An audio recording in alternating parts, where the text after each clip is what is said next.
Hi everyone. Hello, this is Lokesh from the Soul Freedom Show, and we have an amazing guest today, Andrew Bartzis. Hi Andrew, how are you doing? Great, Lokesh. How you doing today? Wonderful to be on your podcast. And we're going to have a fun time exploring the universe and questions and just discovering the joy of what's out there. I know I'm ready to blow people's minds away through you because I tried. It doesn't work. I tried doing my podcast. I'm not able to blow anybody's mind away, but you've always blown my mind away. Talking about blowing our minds away, we have elections coming up next week. Do you have anything to say about that? Well, get ready for 97 plus days of confusion afterwards. Much like Alex Jones just said on the Joe Rogan podcast, just because they're election doesn't mean it's going to be solved. And I believe the drama levels will go from already at a high level 10 to level 100. And at this point, don't pay attention to the information overload. Don't allow yourself to get caught up into the drama. This is a time where you can just disconnect from the political chaos and find your own journey, whether it's going and doing stand-up comedy, finding your spirituality, going fishing, rediscovering yourself, playing with your kids. Do something other than engage with the information overload. The conspiracy world is on overload. It doesn't even know what to be conspiracy about anymore because the conspiracy community has gamed every potential situation. You know, if you study American civics, if neither Trump or Biden wins the actual popular vote and there's a issue with the electoral college, let's say one or two states aren't going to validate their election results and it goes to their state Supreme Court, technically Nancy Pelosi becomes the temporary president under the terms of continuity of government. And she would take over between January 2nd and January 3rd until there was a result in the state courts. Federal courts don't get involved in individual states' elections. I see. I see. Um, so I was going to ask you this thing about because you were talking about the information overload and stuff like that, right? I've always wondered, do you think ignorance is bliss? Let me clarify what the question is, because these days there's so much internet, there's so much YouTube, so much. Now we're on Zoom all the time. Do you believe people who don't know about like politics or all that stuff, do you think that they are happier people, or what do you No, think about that? they're Okay. they're generally angry, upset people who are forever in the vicious cycle of trying to prove their point to other people who don't want to truly hear their point because their minds are already made up. So if you have somebody always arguing a point to somebody who's already made up their mind, it is just creating friction, charge, and polarity between the two, storing it up until there's an avalanche and explosion and trolling and all those other crazy things that happens. Whenever you have people in a forever debate scenario that has no end and only people defending their points of view and not true open debate and learning, you find people in this ignorant state of being stuck in the vicious cycle to prove their way is the only way. So yeah, I was talking about people who don't listen to this stuff, but also and also people who don't care about it or are not invested in it. For example, like people who don't follow stuff, but they also don't care, meaning they don't care. Let's say they don't care who gets elected, for example. Do you think those people are? I mean, to be honest, I feel sometimes if when I knew less about, for example, politics, for example, I was less stressed out. But You're I right. don't know. Those Yeah, people who don't care aren't following. They have their own things that upset them, but it's not the way politics upset them. So, yes, I they see. tend to be more clear other than whatever self created issues they have that lifetime. The thing is, politics is what creates so many hermits where they defend themselves, and every time they go into a conversation, they only talk politics. Those people who aren't in politics can talk about anything else. But as soon as the political guy comes to the room, people shut up because they don't want to hear it no more. Yeah, exactly. So also there's this thing of cognitive dissonance, right? People, even if they hear the truth, they kind of ignore it, right? Um, Well, cognitive dissonance has actually gone even to a higher extreme because the political parties, their rhetoric has reached such new levels of offensiveness on both sides. And something to note, both parties are owned by the same top 200 companies in the world, owned, quote mhm, unquote.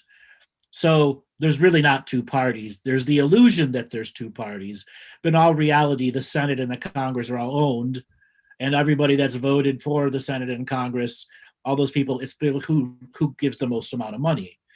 I say mhm, we live in what's called a kleptocracy, constantly stealing from itself. mhm.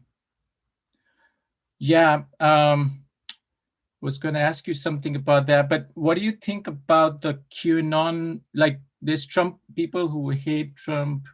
By the way, this is Trump, not Trump. People, I mean, Triumph, yeah, Triumph, motorcycles. Triumph. Yeah, Triumph, yeah. I was wearing this Triumph one. foot. Yeah, yeah. People are like, oh, you're Trump supporter.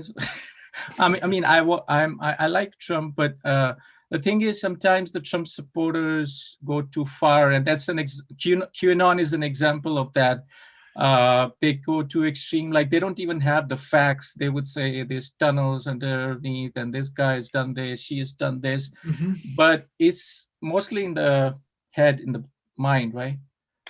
Well, the thing is, many of the QAnon groups, the Karens and the Kens have taken over the groups, and they tend to be angry, really angry people who defend their point of view very angrily. This is not all of them, but the movement has been slowly hijacked over and over and over and over again.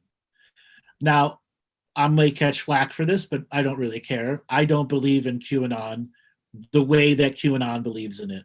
I believe that it is a artificial intelligence or quantum computing machine, and that there is some level and access to looking glass technology.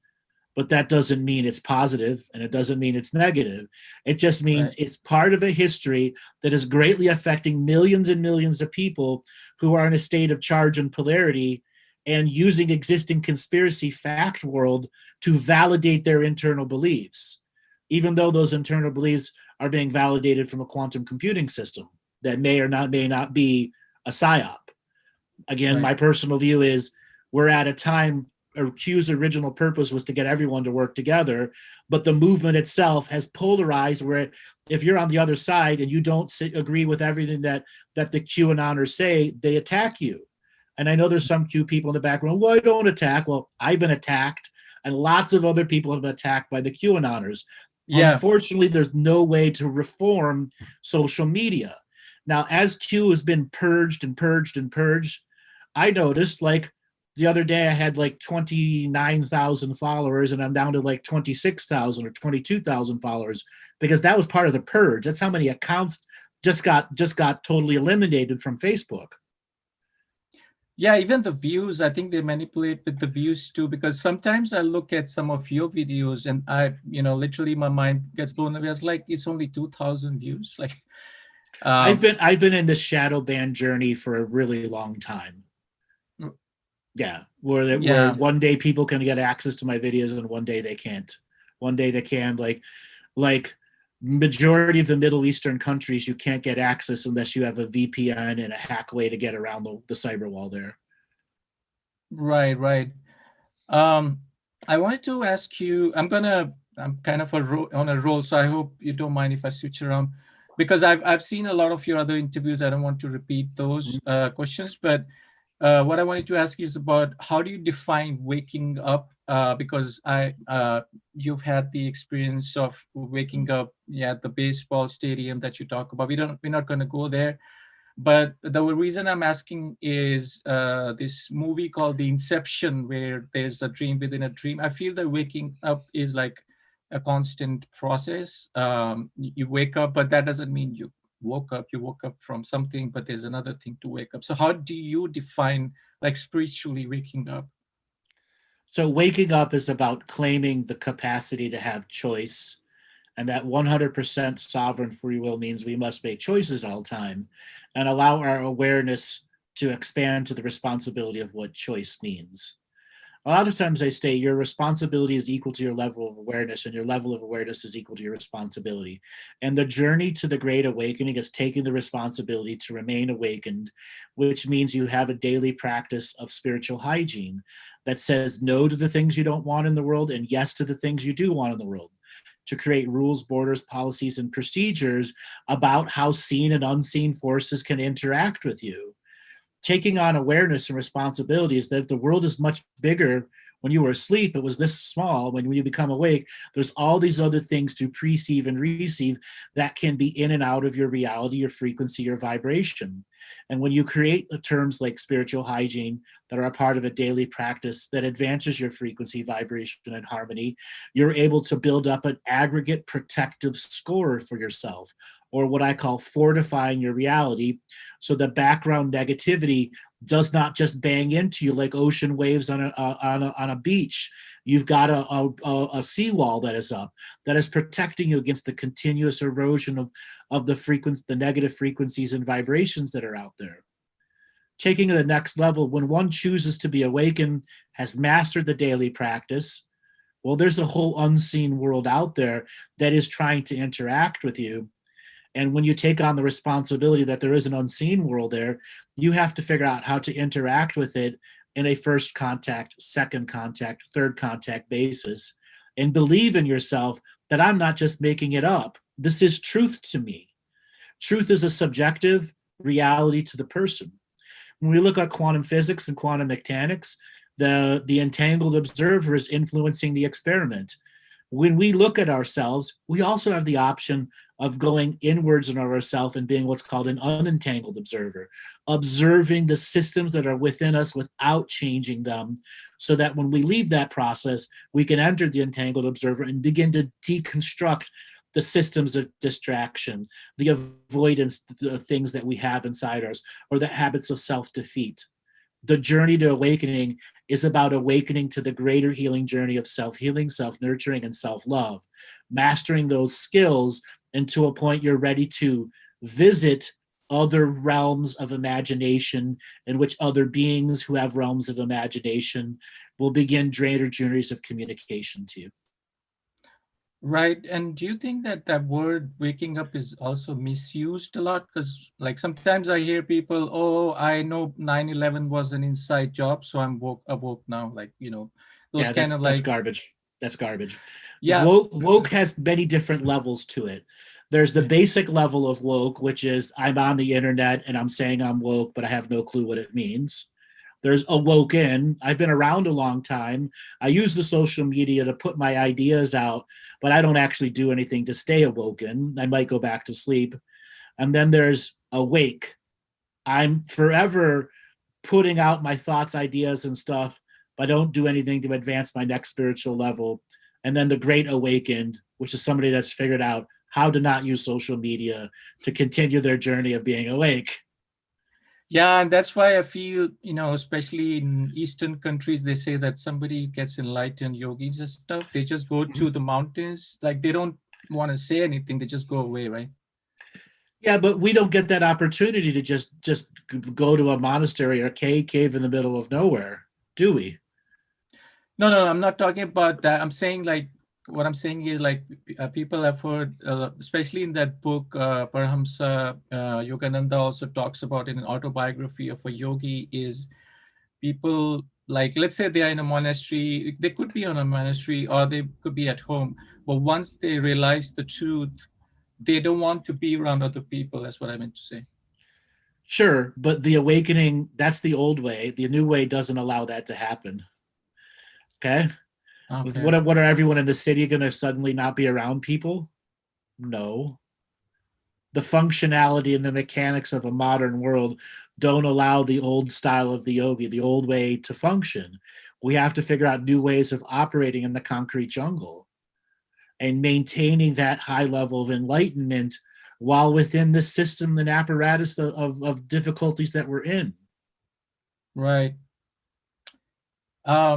What do you feel about the influence of, like, the extraterrestrials, or even life within the earth, because there's life within earth and there's outside. Like, how do you think we as human beings are kind of influenced or inspired by them, right? We are both positively and negatively influenced and inspired by all different sides, light, dark, in between, etc. We have to realize that this world has been a harvested life force farm for many millions of years, going on about 16 million years. And what does that mean? Life inside our DNA skin suits has a predictive value to it. Meaning the system understands, just like a flower is going to grow, put out its fruit or seed, and then done for the winter, and then grow again and again and again. And there's a predictive value to that. Humans have the same thing. Humans have all of these other skill sets that are attached to it. And during the harvesting season, certain humans are selected to go on greater planes of awareness, many in a forced servitude scenario, to the hollow earth or to the astral planes or to the outer worlds, and be involved in pretty nefarious systems where they give you false gods to believe in, false systems to believe in, because they don't want you to awaken to the greater truth that we are all God source beings, and that this farm has awoken at a greater level to be a collective consciousness, that the great masters that have been farming us for many, many millions of years are denying that we're a collective consciousness. And the journey to greater awakening is to separate us from the perceived perception of a collective and allow an individual awakening, a fractalization, factionalization, and fractionalization. So divide and conquer in reverse works the best for the individual.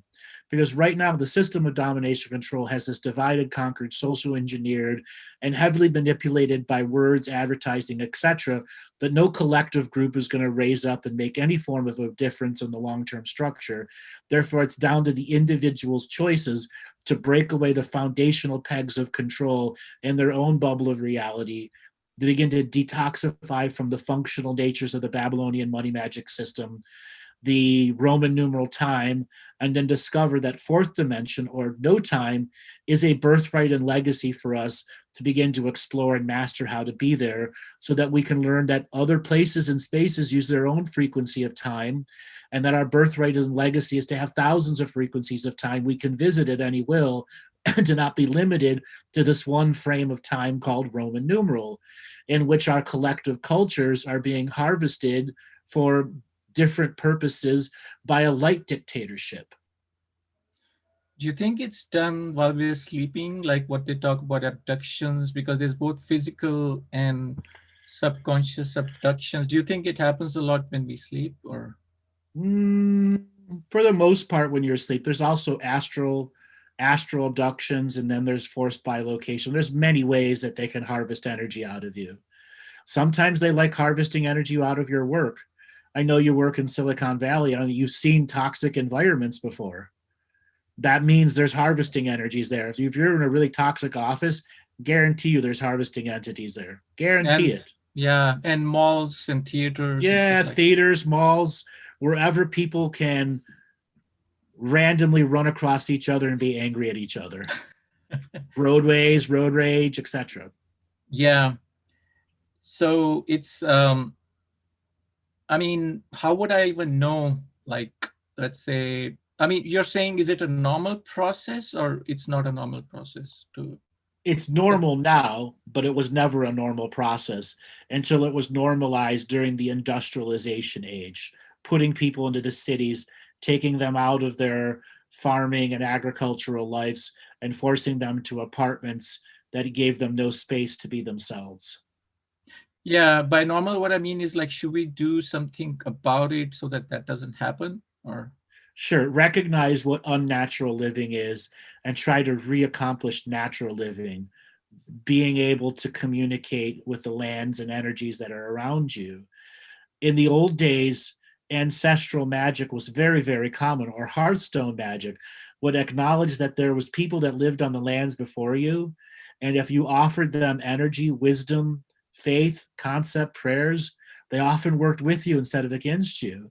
And if you found yourself in a space where the energies of the ancestors were working against you, you could make peace and truce with them where they would no longer interfere with you. And that's a natural form of living, learning how to balance the energies that are around you.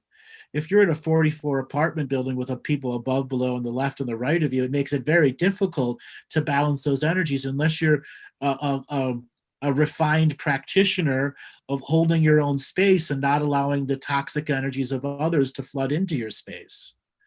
So relearning natural living can be as simple as going out and taking a walk and connecting to the fresh air, allowing the sun to go down on your face, and create a few minutes of a deep meditation where you're just absorbing like a solar panel the light and allow it to nurture the deep inner sides of you. Or going fishing once again, or discovering dance and the joy of winter snow, making snowmen. That innocent energy, once again, is a part of that greater birthright and legacy of discovering natural living again. And then recognize some of the other more forms of aggressive, unnatural living, a 9-to-5 job where you're barely making any money, or let's say you're making really good money, but your life is all about your job. Right. And Okay? that's why I feel sometimes that the whole lockdown thing, like staying at home, the virus thing, it's a kind of a blessing in disguise, because Mm-hmm. kind of the first thing you said about living in cities, now people are moving away from cities, and second, people are working from home, staying away from road rage, toxic office spaces. So, in the bigger scheme of things, how do you feel this whole virus thing is kind of doing what it's doing to humanity, kind of? Well, I call the COVID virus the gift that keeps on giving. More people have discovered how to do meditations because they're not at work. They've had some time to decompress. They've binge watched enough stuff on Netflix and Amazon that they That they're got their fed up of it. they got their fed up, or they just Yeah, got the feel of, oh my God, I'm not in that environment anymore, and yeah, realizing how toxic work environments really are. Then they start giving themselves gifts. I'm going to read a book.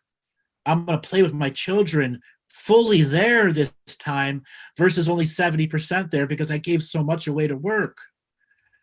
And then there's mhm, the other side where the people take it to the extremes and are shaming you if you don't wear a mask inside your car when you're driving. Okay, right. I will wear a mask, not because of my political nature. I don't want to be argued with. And if the law says to wear a mask, I'm going to wear a mask. Why? I have several friends who are now in 700, 900, and one guy $3,500 in tickets for not wearing a mask. And I tell them, at what point is your moral code gonna cost you to the point where you can't afford it? Wear the damn mask. No matter what you believe, your ideology is your ideology. My ideology is mine. I believe there's a real virus out there, even though there's many people say it's fake. I believe there's a real virus. I also believe the government has no clue about this virus, and everything they're telling us is bullshit because this virus is so new, science can't explain it. And also, some people obviously believe there's no virus at all. I mean, in the sense that they have exaggerated it so much that it just doesn't make any Mhm. sense. Right. Yeah. And those are those people who have gone so far down the charge in polarity, they allow these tiny little subject matters to get blown up in their mind and become all encompassing realities. Right. And so going into the future, like, because I know you can access those Akashic records, uh, what do you see like happening in the, because I know for sure next 1 year it's all, I mean, that's what my intuition tells me, is the next 1 year is going to be like this. But what do you have to say about that? Um, our election politics will influence how long COVID sticks around very much. I agree with you. We have another year of manipulations when it comes to COVID, but once laws are on the books, it's much harder to get a law on the book off the books than it is to get it on the books. The repealing of laws. So the COVID laws are there, meaning at any time these draconian measures can be applied to anyone. And that's Mhm. where a lot of the conspiracy community got themselves validated when they start passing some of these super draconian laws without any real national plan that we could all get behind, which was a failure of the national government. but a success from the deep state was trying to manipulate people into charge and polarity and to take sides and factions. So is the virus here to stay? Yes, it is here to stay. There are entire swaths of Africa that don't test at all, but they are people that have it. But I also said before, the government and the scientists have no clue how to deal with this virus, none whatsoever. And I personally believe there are certain types of DNA, whatever it's in the DNA system, where the virus is attracted to that and has a higher propensity to do long-term damage to certain types of mixed DNAs. Right, and also they're probably ignoring like whoever makes the decisions, whether it's the politicians or the doctors. I think they're probably ignoring the natural remedies. We talked about it like when I had the session with you, like we were talking about plant medicine and stuff like that. So, do you think like any kind of a natural remedy people can kind of experiment with? Um, there are plenty of cures for cancers out there, and I mean pure cures. And the American Medical Association doesn't want you to know about that. And there are many natural cures for many sicknesses and diseases out there. But it still comes down to your ability to fight something off. Your immune system, the healthiness of your immune system. And 80% of your immune system is in your gut. Most people don't realize, they think it's stored in your blood. No, 80% of all of your immune system is in your intestinal tract. So if you have intestinal tract issues, you don't eat good food, you're constantly in a depressive state, and it's affecting your intestinal tract, guess what? You're going to become immunocompromised and things can take over.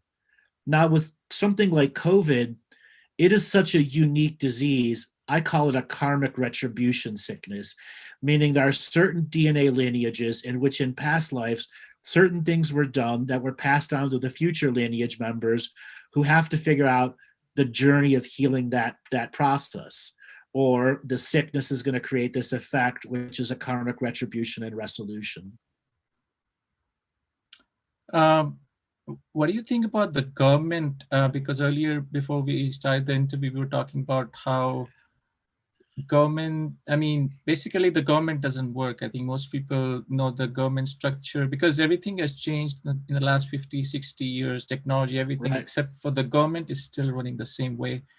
Um, what can we do at like a grassroots level? I think that's where QAnon kind of was going in the right direction, but then they kind of went too extreme. But like practically, do you think we can do anything about it? First thing is to recognize that the government 50 years ago was less corrupt than it is today. There were true politicians who had a moral code that wouldn't allow things to happen. But in that last 50 years, our government has grown into a massive kleptocracy, okay, constantly stealing from itself. The 535 members of Congress and Senate don't truly have equal representation. There's 380 million people to 535. What's that ratio?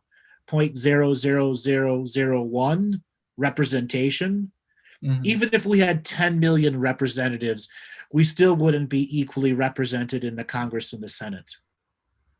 You'd need 10% of 380 million. We need 38 million. Okay, 38 million people in government.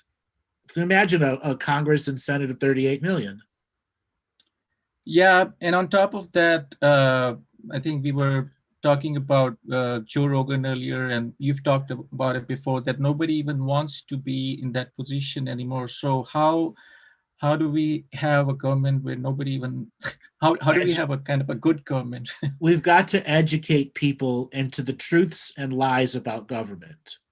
Mhm. Democracy failed when we were taken off the gold standard and the Federal Reserve took over in 1913. Period. Democracy, the republic ended then. Laws were created that doesn't allow the creation of anything else other than federal currency, fiat money. We removed from the gold standard, et cetera, et cetera. The banking system runs the world. Laws are written to a way in such a way that certain parts and minorities of peoples will be more affected by certain laws than the other. The blind justice concept is ridiculous. Justice should never be blind. It should always take in all the factors of truth. So we have to educate people on what has passed the republic. Where are we now? Kleptocracy. How do we stop a kleptocracy? Having candidates who run solely on the platform of anti-corruption and risk getting assassinated as character or assassinated in physicality until such a time there's a across the board reduction of 50% of the corruption. Example, the amount of corruption that's just in Medicaid and Medicare alone would allow it to never have been in the situation that's in. They're looking at like 700% cost markups, 700% cost markups on Wow. stuff that's not even given as a service. Right.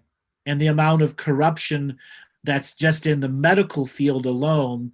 In the medical field, doctors, hospitals, etc., they have laws that protect them, that allow them to rip you off and charge you $90 for an aspirin. And these protections that are given to companies that give them blanket immunity to the creation of these products that destroy our communities. Right. Okay, that has to be educated into the masses, and then the masses has to be willing to say to those 535 Congress and senators, in the past, it was pitchforks and torches that changed the world. Obviously, with the draconian rules you have, if somebody picks up a pitchfork or a torch, they're going to start gassing you and shooting rubber bullets at you, right? Yeah. So we have to evolve beyond pitchforks and torches, beyond gathering signatures, and we have to learn to truly go at the heart of the system through the education. And then in my personal view, your vote means nothing. Why? The Electoral College determines who's a voter, who wins. And until we see corruption reduce, and then how truly life can function and thrive without the corruption, stealing from the very goodwill that could be done with the global economies. Corporations having woke, there's a new term, get woke, go broke. And that's a truth. Okay, all of those companies that are experimenting on getting woke are going broke, and now they're firing their woke people because they know they're going to go broke if they stay woke. The customer is right, and unfortunately, the zealotry of some of the woke communities began attacking the customers and began telling them that you don't believe what you believe in, and then calling them idiots. That clearly didn't work. Yeah. Do you even believe that we need leaders in the sense, let's take the coronavirus as an example, the masking policy or the lockdown policy? Like there's a few people, even I was reading up about the federal bank. There's like 10 people who make the decision about, any financial decision at the top level. And the same is true about like the Congress and stuff. So do you believe, um, I mean, why can't, how can they just make a decision like just a few people for everybody? Because that's what's been done the last 100 years with no oversight. In the old days, there was a transparent oversight where everything that was done on the public side had to have notes that the public can see. Well, laws of protection were passed so government didn't have to tell you what it was doing behind the scenes. Those laws need to be removed. Those 535 members of Congress and Senate need to be transparent. There is a way to run a government in the interim until people are ready to govern themselves off of a common set of moral codes we can all agree to that apply to our economic goals and the commodity-based goals, that we're not going to price gouge. Yes, we can allow profit, but we must have profit for the wholeness of people. Government can very much, if it was remove corruption, feed all the homeless people and educate all the homeless people. Okay? Allowing to make sure that your basic medical is taken care of. All of those other things are completely doable, but the corporate kleptocratic culture will not allow it with such vanity that they will buy the government, senators and congressmen to make sure the kleptocracy is maximizing its theft from you. Yeah, so specifically talking about the financial system, because now they're talking about they can just print as much money as they want, right? So sometimes I think about if they can do that, why don't they just print out, like, let's say $1 million per person, uh, around the world or Inf- whatever, and just inflate, send it to them, inf, like everybody would be fine. no, inflation, the dollar has no value, but it's already a fiat dollar. And they already Right. do that. They've been doing that since the 1950s, creating money out of nowhere without adding a paper value to it. They already do that. Yeah, I mean, they're talking about the stimulus, which is like $1,500, which is like crazy. This doesn't make any sense. I'm saying, why don't they just raise it up and just send it to everybody? Well, we must understand since the 2008 mortgage meltdown, our entire stock market is a 150% scam. If you go back to 1987, 88 during the Black Monday, it was only 70% of a scam. Okay. There was still the fundamentals were in place, and the stock market was driven by true fundamentals and true peggings of the statistics. None of the statistics, none of the economic peggings, none of the fundamental rules of economics are followed. And you can talk to the real economists and go, yes, it's a completely 150% made up economy right now. Yeah, and then there's talk. Some people are too extreme into the whole Nisara Jasara thing. People just waiting for government to send them the money. What do you think about that? And as long as you're waiting, nothing's going to happen. I have been calling the Sarah and Jacera bullshit since 2012. The Yeah, because government, I the government's suddenly not going to. It's just not going to just suddenly shove off all its corruption. Corporate's not going to shove off all its corruption and give everyone money, and life's going to go on. That's a pie in the sky dream. That's smoking too much pot. That's hopium. Okay. yeah, I think again one of those things where people go into something, but they keep too extreme Uh-huh. ideology, right? Mm-hmm.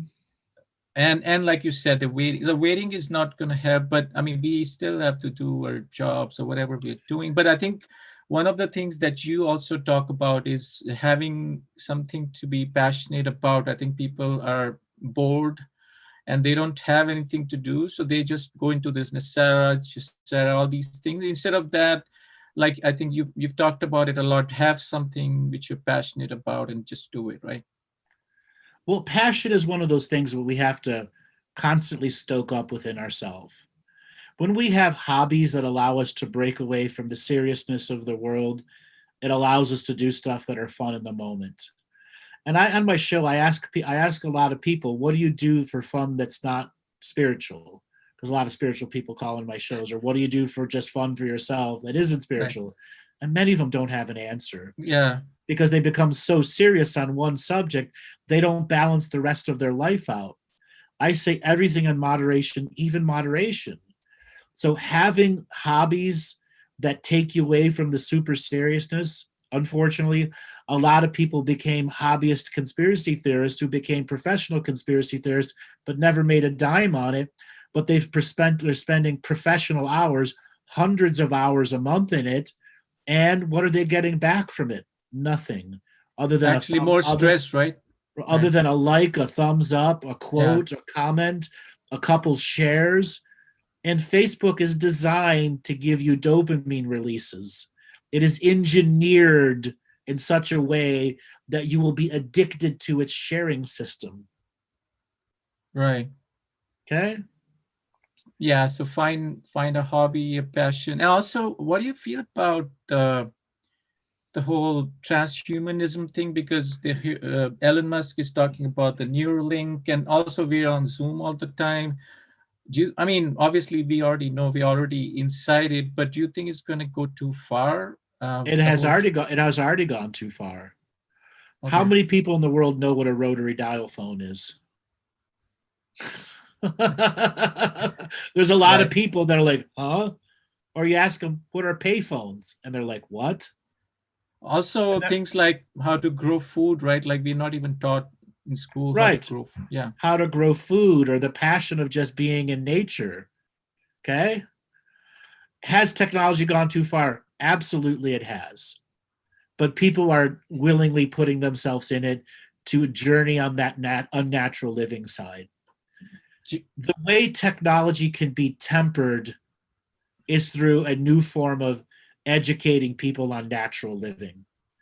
But the technological systems and corporations have grown to a point of monopoly that the government is working fully with them to maintain the monopoly. And Facebook could easily fix its algorithm. YouTube could easily fix its algorithm, and so could Google. That would give everyone an equal chance. There are no chances to have your one video go viral anymore. That ended in 2014 when YouTube changed its heuristic. Mm-hmm. Everything is completely controlled now. As soon as you reach a certain number of views per minute, the heuristic looks at you, looks at your channel, and all that are connected to you, and it listens to your actual words and processes your words because there's an AI behind it and determines if you're going to be recommended to someone or not. Yeah. What about our brains? Like, do you think we'll have something hooked onto our brains where it's almost telepathic, because there's also a spiritual component to it They that we already could do. be They yeah. already do. They already do that. They've been showing brain mind links since the 1990s, since the first 1.8 gigahertz chip came out, direct brain links. Now, am I opposed to that? No, there are plenty of paraplegic and quadriplegic people that can give them a new lease on life. But transhumanism as a religion, changing our bodies for the sake of change alone, that's different than giving somebody a spinal cord injury the capacity to use robot assisted legs and allowing them to walk again, or fingers, or somebody that has had major head traumas and they're never going to walk again, but you can hook their brain up so they can surf the internet instead of using their tongue to move a mouse. Okay? Yeah. So when it becomes the religion of change solely for the upgrades, like fixing your computer, that's different. That form of transhumanism, I believe, is a venomous poison on the greater path to humanity discovering its greater purpose within a natural living world. And technology has its place in a natural living world.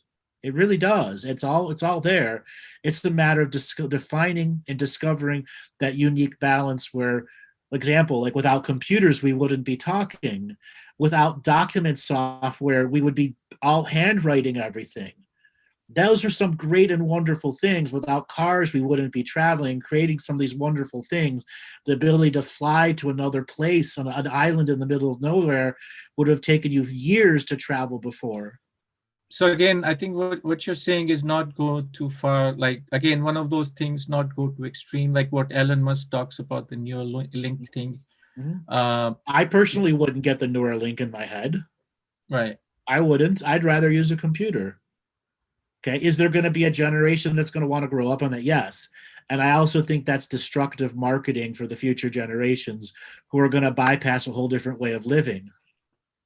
Right. Hey, Davina, we have a special guest member, Davina, online. Are you there, Davina? I think she's still connecting. She's a She good has, friend. Yeah, she, she's also.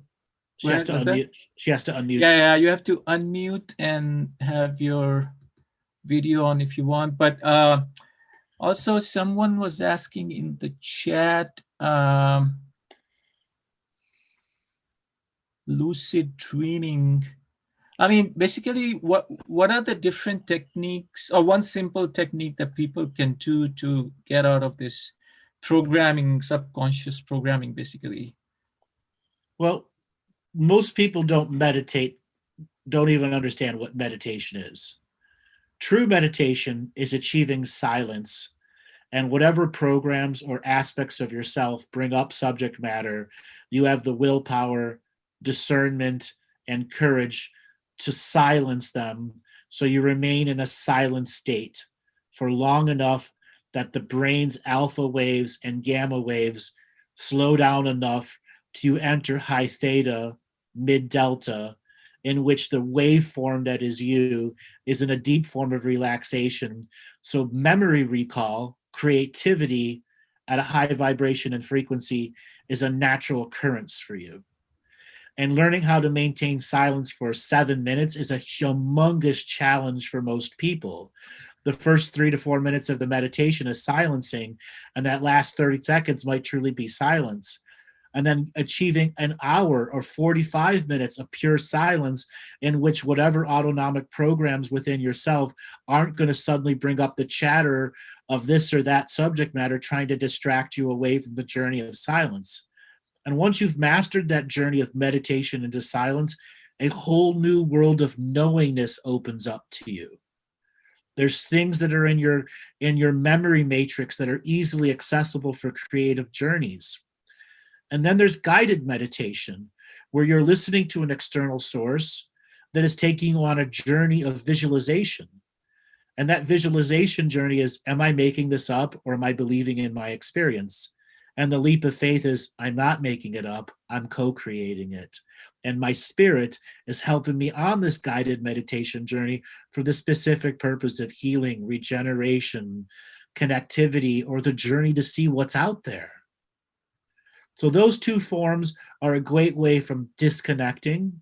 And then there's the classic martial arts, the internal chi methods of learning the slow movement with the accuracy and energies behind it, yoga, all the different paths and forms of yoga, and other things like fishing, believe it or not, is a highly meditative journey in which one is getting in balance with the energies and spaces around them. And the fish that bites that line is karmically there for you. Okay, even riding motorcycles too can be a highly therapeutic, energetic way of disconnecting from the system, feeling the wind over your shoulders and in your hair, pulling out the stress and static. There's so many ways. techniques, So many people have ways. to just try out like different things, probably work for different people. You have to just keep trying. Right, and then it comes down to effort. I give a lot of people this equation. If you are able to maintain 15 minutes a day, 5 days a week, you're at C plus effort. If you do 30 minutes a day, 6 days a week, you're at B plus effort. And if you do 90 minutes a day, 6 days a week, you're at A plus effort. So people, look at your own thing, 6 days a week from 90 minutes to 15 minutes. Why? Effort will determine how much the journey of effort gives back to you. And when you put effort, you get what I call an aggregate score at the end of the month or the year, in which you're reducing stress and allowing creativity to flow, acknowledging that there might be subject matters inside yourself avoiding, and then in those times of expressing effort, working on that journey to not avoid and not necessarily confront, but heal from the subject matters that are distracting you away from having A plus effort. Right. Wow, that's amazing. So yeah, hi Davina, how are you doing? Hey, hi Lokesh. Andrew, my goodness, you are so wise with meditation and 90 minutes a day, and oh my goodness. So those of you who may not know me, I'm the founder of the Sexy Brilliant Global Revolution, and it's a nonprofit foundation to remove toxic shame and raise human consciousness. And I'm also the author of a book, and I'll share that on the screen. And you know what, Andrew? I speak about meditation, even though it's sexy brilliant. Like, my goal is to be in meditation all the time. So, Andrew, I'm sure you have something to say about that, on like being in a meditative state all the time. Unfortunately, far too many people want that, and what they end up happening is they're not present enough for the rest of their life. So is anything more than 2 hours of meditation a day too much? Unless you're a monk living in a mountain solely dedicating to that, 2 hours a day is still too much. In that 90 minutes, you need variety. You can spend 15 minutes on that practice, an hour on this practice, and then change it up each and every week. If you are down to an hour meditation a day, 6 days a week, that is more than enough. If you truly want to amplify your meditative journeys, go into a float tank. An hour inside the float tank is equivalent to 8 hours of deep sleep. You will get more done in your meditation in the float tank than you will in 10 days of 2 hours of meditation at a time.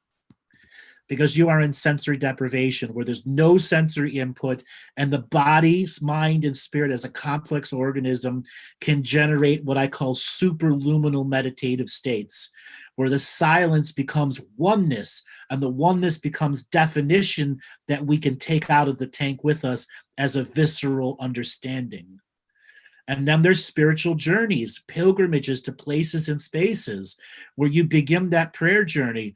Example, going to a mountain to have meditative journeys that you know you're going to spend several days on the mountain.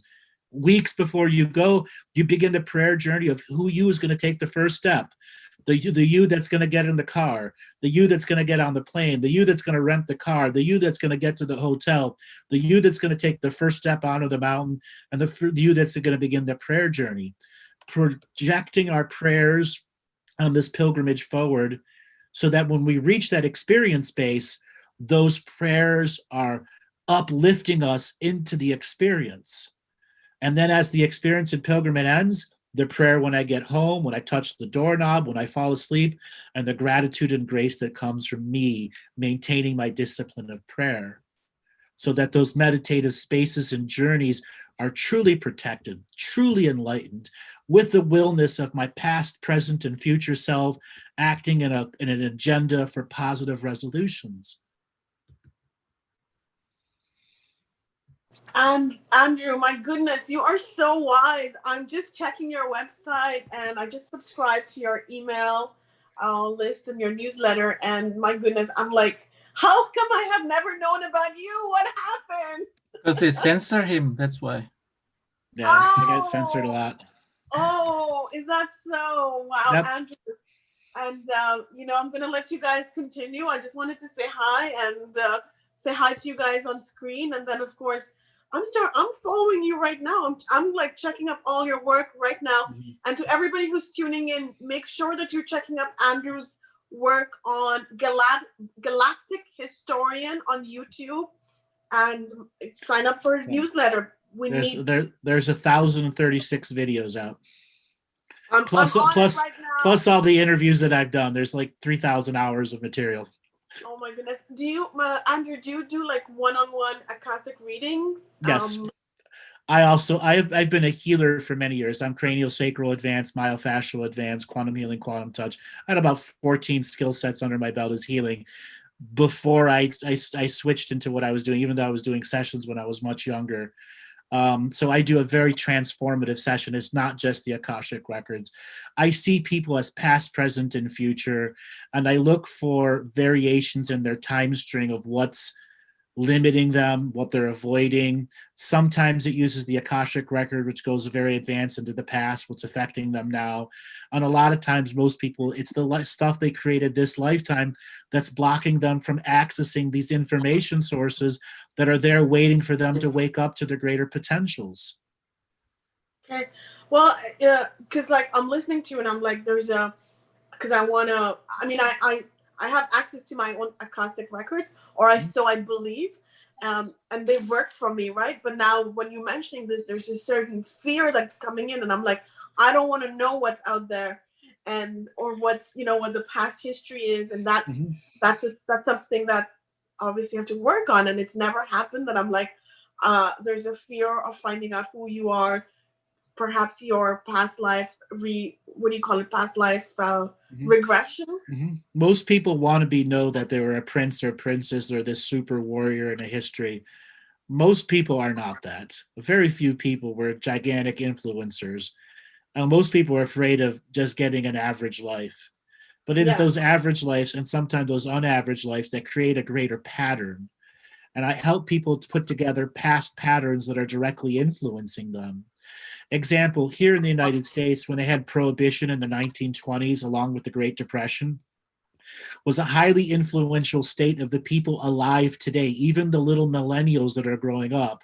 Prohibition and in the end of a criminal point of view, because in the 1920s, criminality was still accepted as a spiritual way of doing the right thing. It may have been against the law, but in that laws of spirit, being a criminal and benefiting yourself was still a positive way of creating life force and life dramas. Until such a time, history changed the laws, and the laws became very zealotous. and destructive to the way people plan lives during the pre-life planning process as the fetus in the womb. Wow, my goodness, that's so deep and so like it's a little bit like it's work that I've been avoiding for the longest time.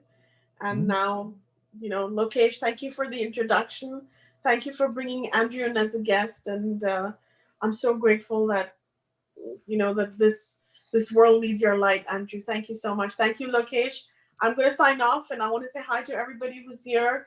We are Sexy Brilliant Nonprofit Foundation, and my name is Davina. Oh yeah, Davina actually interviewed me last week. So you're gonna put that up video up tomorrow, you said, right? Yeah, the video is already out, and check out Lokesh talking about the Truth Connector. And Andrew, can I invite you to be a guest on my show? Sure. That'll be good. We'd love to come on your show. Wonderful. I'll message you. I'll connect with you beyond the camera. Thank you, Lokesh, for the introduction. Thank you, Andrew. Love you guys so much, my brothers. Bye-bye. Thank you. Bye-bye. Bye, Davina. All right. So we talked about, you wanted to, like last time we talked about cryptocurrency and blockchain and cryptography in general. Cryptography, right. Yeah. So we wanted to connect that with the spirituality, right? So I'm going to quickly share my screen, and I'll take a couple of minutes to show what I have here. And then I'll connect that to the, we can try to connect it to our spiritual awakening. So let me share my screen here. So people who are kind of curious about cryptocurrency, this is gonna be interesting for you. Also, like Davina was saying, I have this, can you see my screen? Yes, just have to maximize it in your inner, there you go.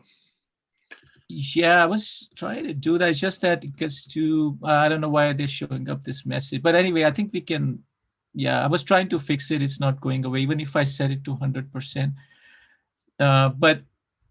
So basically, this is a truth. It's called a mind map. Some people might know what a mind map is, but this one, I call it the truth connector. So basically, I go into this different, just like our brain has neurons which connect one thing to the other. I think what I found was a lot of the times people have thoughts, but they're not able to connect one thought to the other. That's why it gets chaotic. And that's the reason kind of made this. That's why they created these mind maps, so you can have clear lines of throughput. And much like when I'm reading the Akashic Record, there are strings and lines you want to follow and fully explore without letting intermittent side data or tandem data take you off the awareness journey down that string of information. Right. So yeah, so truth, according to me, I mean, it's subjective, right? But there's two ways to do it. Like you go collective route, the individual route, the collective route. I'm going to quickly, I mean, people who want to go deeper into this, it's on my website. It's called soulfreedom.org. There's a link on the top, and then you can open it in a new window. It opens up this big window. And then here, so we have the collective pathway, which involves nature, religion, death, spirituality, karma, reincarnation, animal abuse, and plant medicine, and all that stuff. So all that stuff is connected. Also the food that we eat, all that stuff is connected here. And people who want to turn vegetarian or vegan, I'm a big promoter or, kind of truther about not abusing or killing animals, whether it's for food or for entertainment or for experimentation. There's a website called mercyforanimals.org. They have a couple of documentaries and videos on how people can do that. I feel it's a great spiritual tool. At least it has been for me. I don't know if, Andrew, you have to say anything about that. Oh, I love the way you have set this up. And if people understand what true mind mapping is and realizing the effort what Lokesh has put here, it allows you to take lines of logic from a single thread, from nature to plants, through all of the different things from cognitive dissonance to I love pets, so that you can begin to see the flaws in your own ideology, where you create double negatives. And that's the key. Once you get a double negative, or something that negativizes your ideology, you can see it in the throughput lines, and then begin to do what I call self-psychic surgery. Right. So that's the, well, first of all, thank you for that compliment. And then we also have the ET path, we get into all the conspiracies, adrenochrome, all that stuff. But I think the good thing, like we were talking about earlier, is not get too much into this stuff, because then you go into these rabbit holes, right? Unfortunately, you have to know what the rabbit hole is. You don't have to go all the way into the rabbit hole. In my line of work, I deal with a lot of people who are so deep in the rabbit hole, I have to take a shovel and dig them out. Okay? And then there are other people, that is their truth. They were born into the rabbit hole. And you have to deal with them differently, because their whole point of view is totally different than the rest of reality. Right. Yeah. For example, MK Ultra, if people know about that, they know that our minds are programmed through television and stuff like that. Well, Secret Space Program, it's real. It really is real. There's about 800 million human beings living in our solar system beyond our planet. And they've been brain draining us since the 1930s, taking people off of the surface world and putting them into the secret space programs that uses time travel manipulation of history. Right. And then there are some people, I'm not going to go into, actually, let's focus on this part, or maybe let's get to this one in a bit, but there's the second route is the individual path. So the individual path, like we were talking about earlier, has intuition, and intuition has a component of going within through meditation, etc., all this stuff, breathing and stuff. And the second is the higher dimensional beings or prophecies, or accessing the Akashic Records, like things like what you do, channeling, all that stuff. And then we get to, where's the cryptocurrency? Yeah, here. So this is the one, what I call the random black or white truthers, who just pick one thing and they go deep into that. But that's why I try to avoid, like, especially in the Sarah Jasara people. But so I wanted to talk about this one. So the people who are into cryptocurrencies, even they're called maximalists, people who go too deep into the cryptos. Like, for example, if they like XRP or Bitcoin, they won't consider anything else, right? And so that's where we get to this, is what blockchain is. So basically, people hear about cryptocurrency and blockchain, but some people may not know.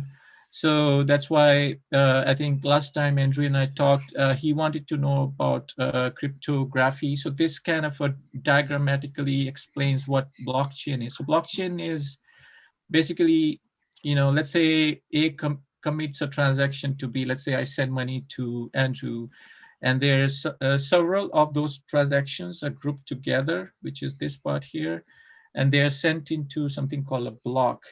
And block is just a network of nodes. Nodes are computer servers, and they use cryptographic methods to kind of what they call encryption.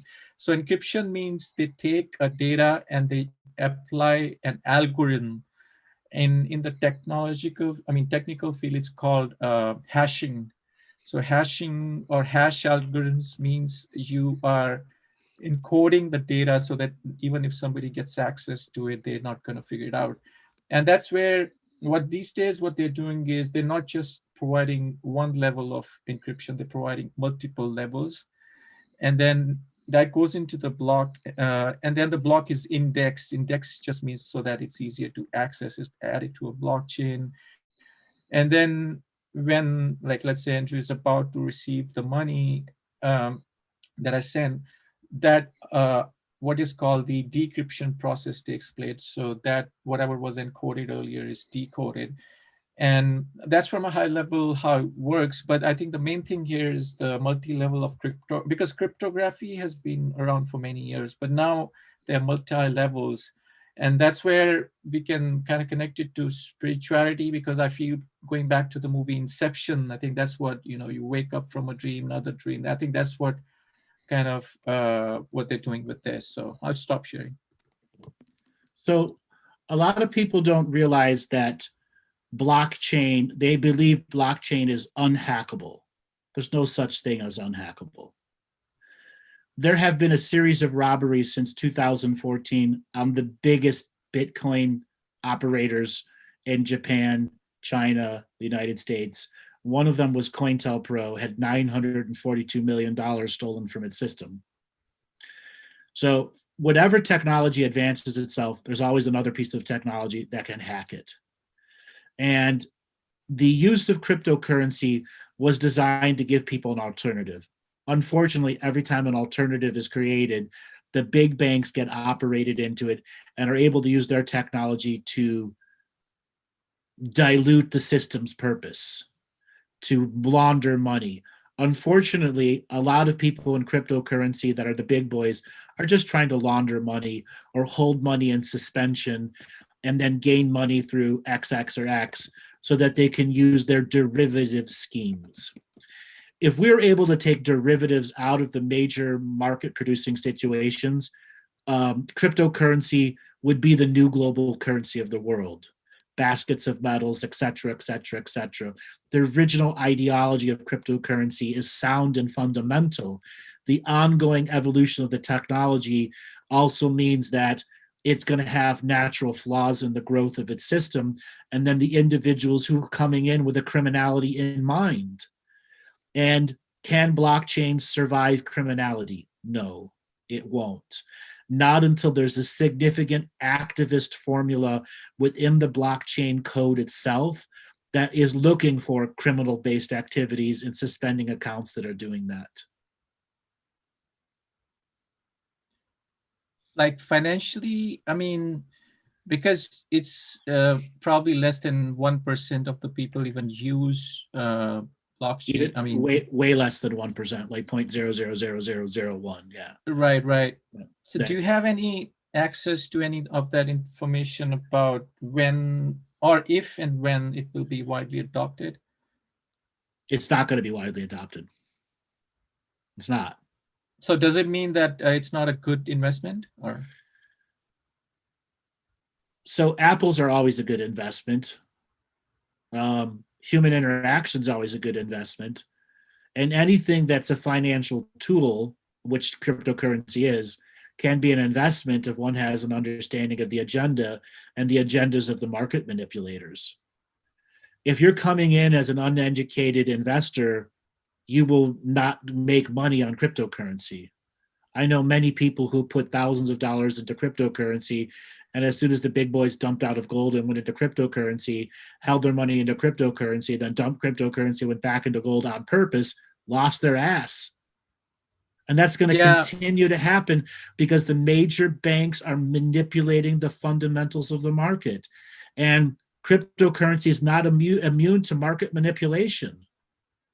Same thing with gold, right? Like gold has been manipulated. Yeah. Absolutely manipulated. The price of gold should be no more than $800 an ounce. In all reality, it should be closer to $600 an ounce. But there's other maximalists who are saying it should be 20,000 an ounce. No, there's so much gold everywhere. It's ridiculous. And they keep finding new ones, right? They keep finding it in microparticles everywhere. Absolutely everywhere. Gold is more common than they want you to know. Same thing with diamonds. So it's a manipulation. They want you to think you should invest so that they can make more money. Right. But that's the machinations of criminal big business. Using manipulated science and paid for science to tell you something that isn't real. Right. That's the virus, coronavirus. Mm-hmm. Let me see if people have any questions.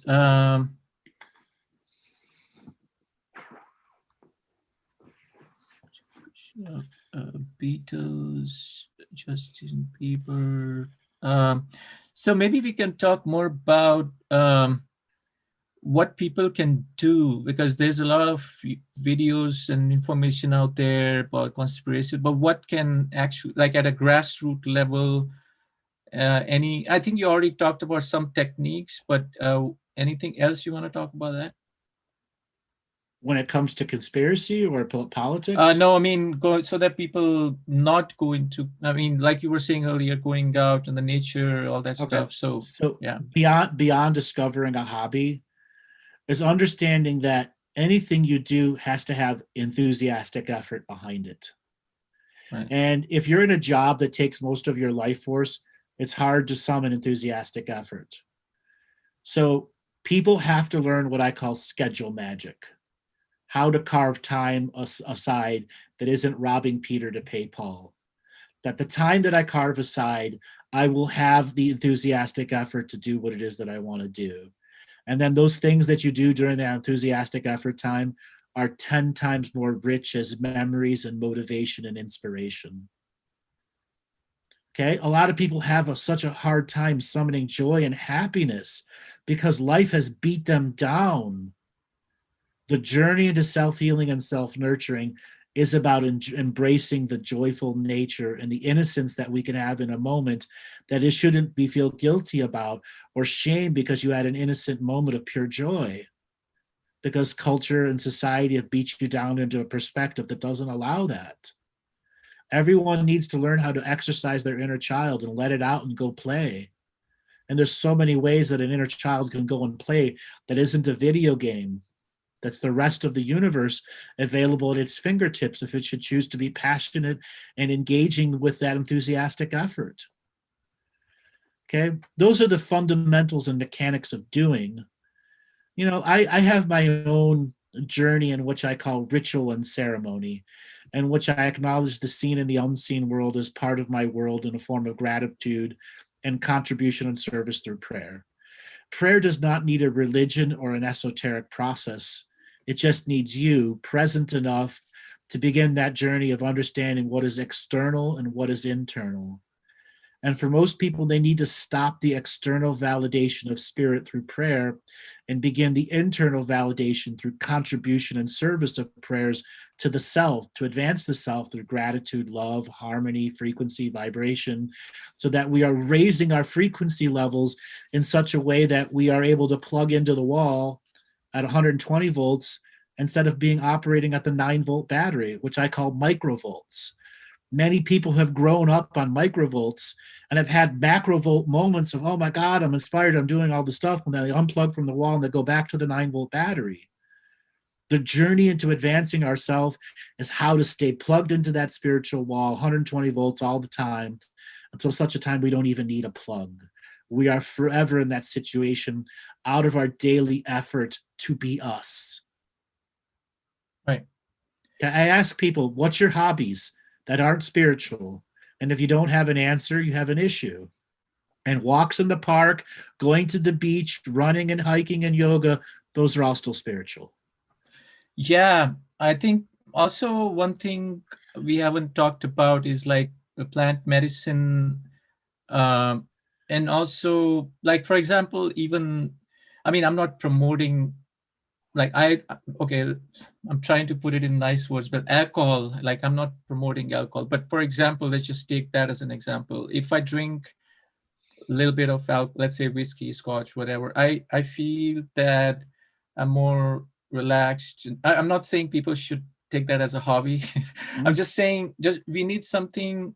Do you think like things like alcohol or even tobacco or even or plant medicine? Yeah, All those in moderation.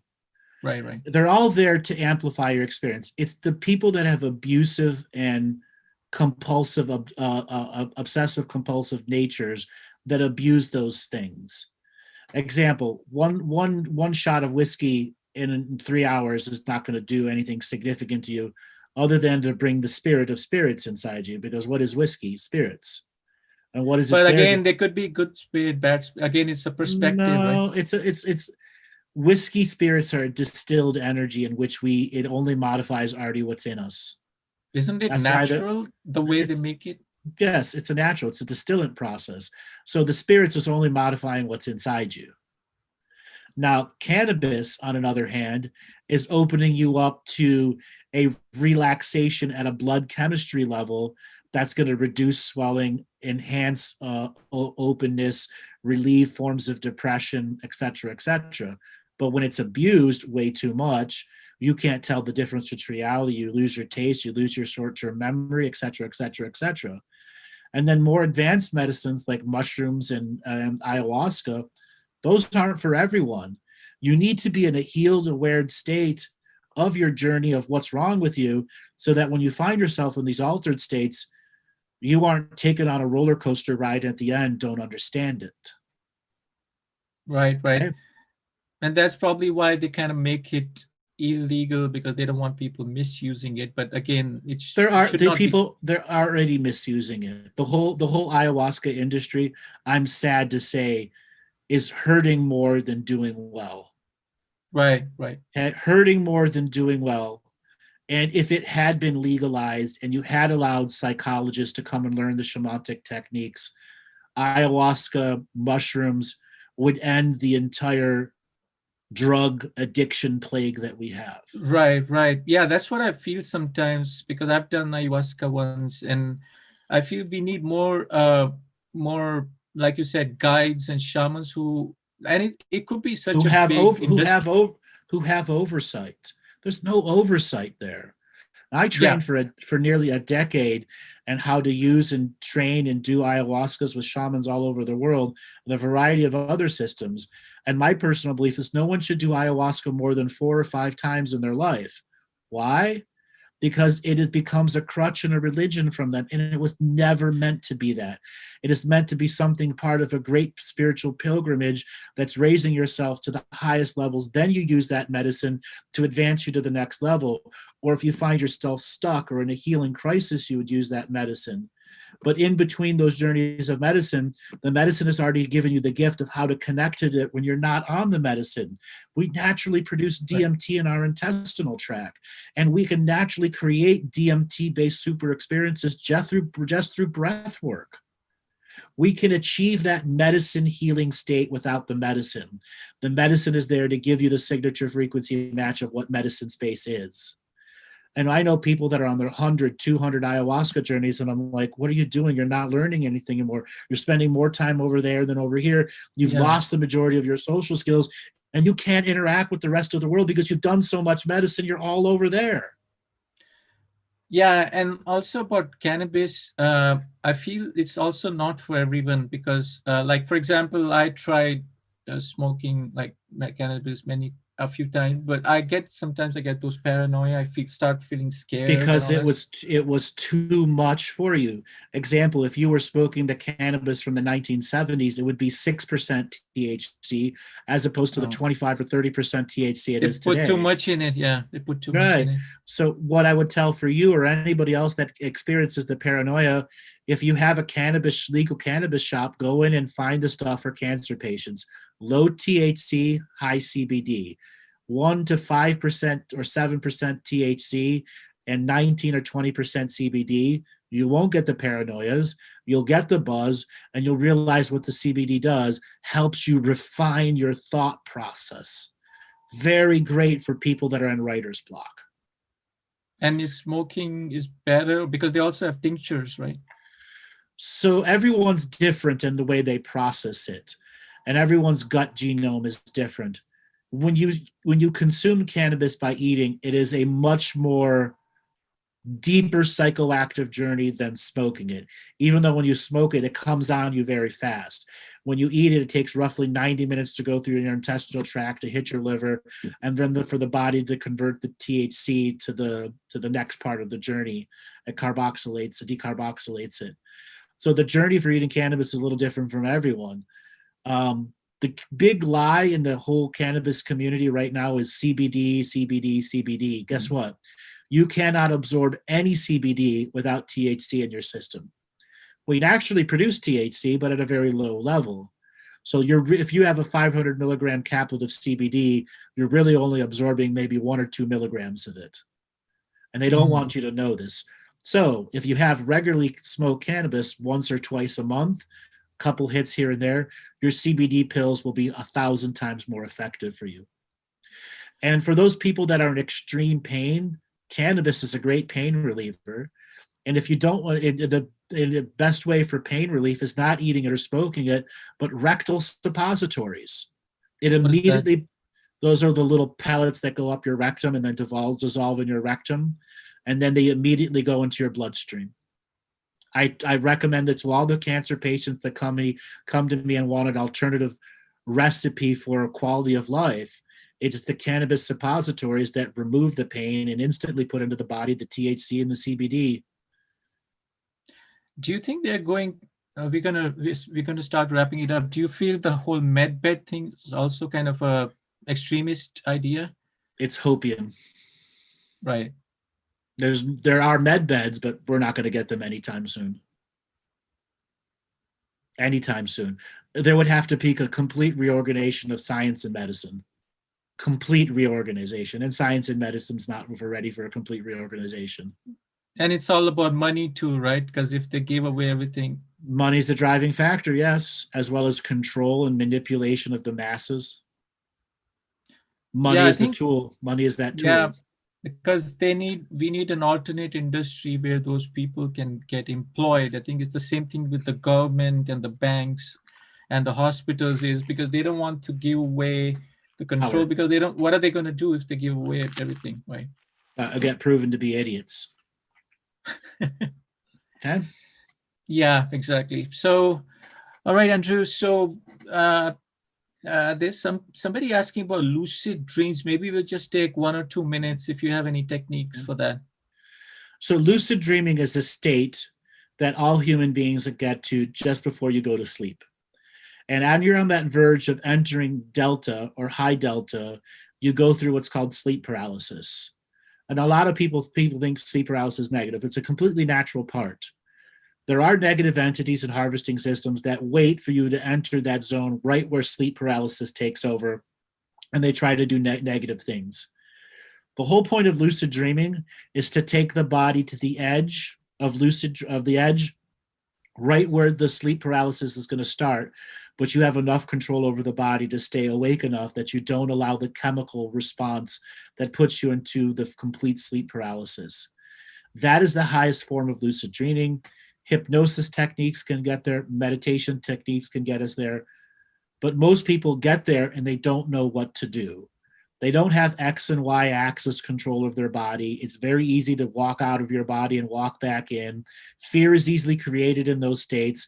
So if you're a person that does not do emotional balancing and emotional challenges to yourself of how to relieve stress, those can be very difficult states to use lucid dreaming.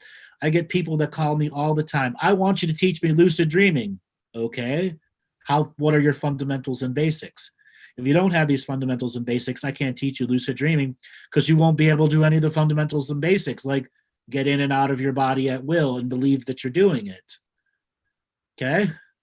And then all those other techniques that validate how to use lucid dreaming in a state where you're in an actual deep dream state in sleep paralysis and something is going on that you want to stop, how to take control of your lucid state through practice effort. Yeah, I think it goes back to our earlier conversation about we need more coaches and leaders who can teach. Same thing with plant medicine or these techniques. But let's just wrap this up with this final question: do you have any ideas in mind about how people can be a part of that kind of a movement where, help each other out? Kind of like, if I know about plant medicine, I can teach others or whatever. Unfortunately, we're at a state where far too many people immediately learn something and then regurgitate it to the next person that's around them. Right. And that has to end. You've got to process your own over and over and over and over again. Now, there are certain websites that connect people, et cetera, et cetera. First, you have to learn to be a non-regurgitative teacher. What does that mean? Meaning you learn something and you immediately try to teach it even though you don't truly know it. Right. And that's a disease amongst light workers right now. They immediately regurgitate everything they know without truly processing it, learning and relearning it, and truly understand the depths of what those things mean. Medicine's not for everyone. Cannabis is not for everyone at certain states of their life. Do not allow curiosity learning to drive who you are. Truly be a fact checker and a person that validates the information as you're going through it. Curiosity is one of the most destructive ways of learning because it can take you to information that can fundamentally change your belief system. And it shouldn't, because you should have a solid belief system where you can perceive and receive information, but it's not going to turn you into a flat earther immediately. Okay? Don't allow your belief system to be changed by curiosity learning. Have a solid belief system that allows you to educate and learn and illuminate, go through the self-illumination journey. So there are plenty of websites that already do that. Do your research. If you truly want to advance yourself, the first area is colon cleansing. 80% of your immune system is there. Your dreaming body is housed in your intestinal tract. And the more you heal your intestinal tract through colon cleansing and learning about the gut genome and the foods you put in there, the greater your experience of your life in. Any specific thing for colon cleansing? You can go to Dr. Hulda Clark's website and learn about blood parasites, intestinal parasites, what colonics are, what they actually do for you. Okay, and then learning about a prayer system. Prayer is a vital part of our journey. Right. Prayer does not need a religion or an esoteric system. It just needs enthusiastic effort of you developing the system of identifying external prayer sources and internal prayer sources, and to begin to validate the internal as a God source being.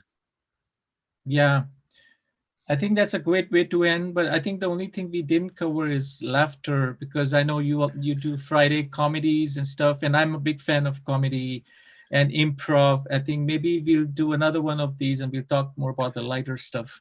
Sure, I'd love to do another one with you. Thank you, Andrew, so much. You're welcome. Man, this has been a really special show. Thank you so much, everyone. Take care. Bye,